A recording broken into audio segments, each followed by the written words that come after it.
Hey, what's up guys? Nick Rothwell here. Hope you're living the dream. Coming to you from my iPhone tonight because I'm having some camera problems with the main camera. So I apologize if the quality is not the best. But hey, question of the day number 4, that one, comes from Sarah tonight on Twitter. And she asks, how can I make the perfect study space? Now Sarah, that's a great question. And one we get all the time because I know how distracting it can be when you're trying to work at home and you've got siblings running around and your mum's vacuuming and your phone's beeping. So I just really want to give you 5 tips that will help you create the perfect study space. And this can be in your home. You don't have to go to the library. You don't have to buy a new house just to study in. You can put these into play today so that you have a really good study space tonight. My first point is this, is you have to have a devoted space where all you do is study. So, for example, this might be a desk in your room where all you do is study. This sounds like a simple point, but my point is that most people will use a space they also use for other things, and that won't work. It has to be a space where all you do is study. So it can't be your gaming zone, it can't be your music training place, it can't be whatever it is that you like to do. It has to be a place that's devoted just to study. That way, every time you sit down, your muscle memory kicks in, you get into the zone much quicker than anywhere else. This is hugely important. Put aside everything else, just make that your study space. Number 2 is this, distractions will destroy everything.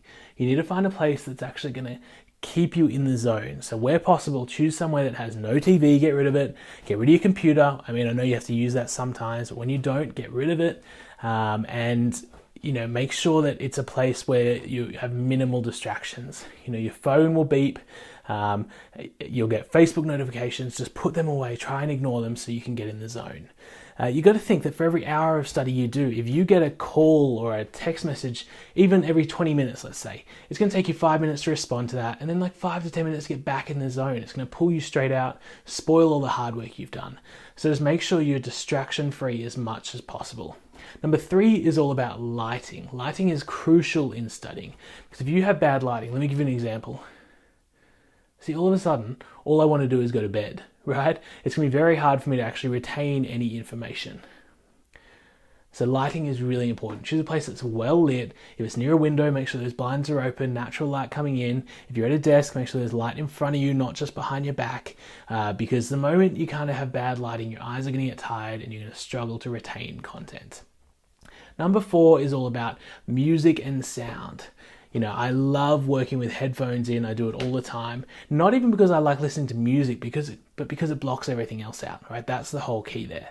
A lot of people push for the study benefits of classical music, but that does not work for me at all. You need to work out what works for you. I just prefer normal beats. I put them in because it actually just blocks everything else out. That's why I do it. It's not because I want to listen to tunes the whole time. It's because I get too distracted by everything else happening around me.